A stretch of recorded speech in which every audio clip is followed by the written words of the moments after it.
handful of small trees stand at the edge of a clearing. The wind blows gently as the sun starts to rise in the east. You can almost see the trees reaching for the light as they slowly convert the sunshine into sugars, which is used to grow and produce seeds. Each species will have different survival strategies, but all trees have a natural urge to disperse their seeds towards the middle of the clearing, where there is less competition and more fertile ground. However, it won't be long until the many saplings have filled the available space, and the fight for sunshine will become more and more intense. In the meantime, some trees will have grown old and will die, freeing up precious ground for seeds to settle and hopefully germinate. It is for you and up to 3 of your friends to look after your rootstock in Photosynthesis by Blue Orange Games. First off, the game looks absolutely stunning on the table. The cardboard trees of different sizes, colours and shapes are beautifully illustrated. During the game, the trees create the look of a real mini woodland, and they are very tactile. While the game board looks rather bare at the beginning, it soon fills up with trees which grow, spread seeds and die each turn. The scenery is in constant change and everything goes at a lovely slow pace, closely mimicking the time it takes real trees to grow from seed into majestic specimen. It all feels very organic and natural, in particular because everything is made from cardboard, which is very fitting for a game about trees. In fact, everything is beautifully illustrated with lots of detail. Every tree is slightly different, not just from player to player, but within the trees of the same player.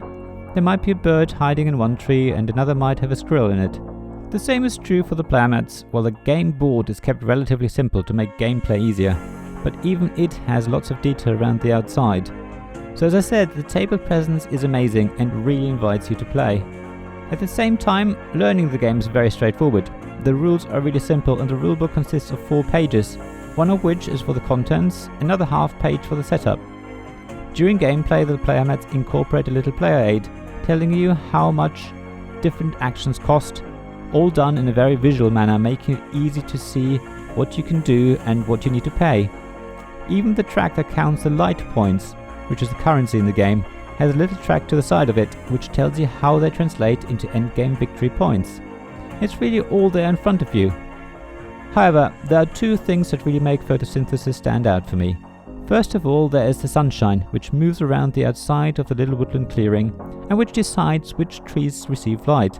It forces you to think at least 2 turns ahead to decide where you want new trees to germinate and which trees you want to grow taller. It's a very simple mechanism which adds a whole level of planning while at the same time feeling very thematic and intuitive. The other thing is that very simple rules create a very strategic or at least tactical game.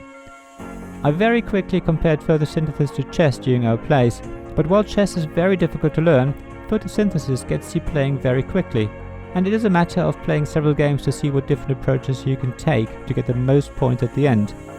It is the emergent level of gameplay that only becomes apparent when you start playing that makes this game feel so wonderful for me.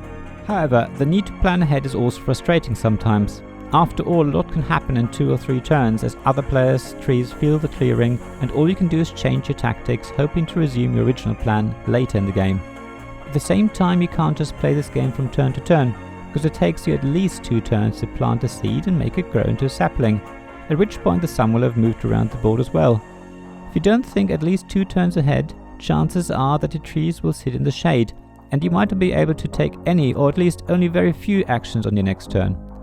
Also, you'll probably find that players will go for specific starting spots for the trees every time, creating a very similar starting setup, therefore reducing some of the variability that you might expect.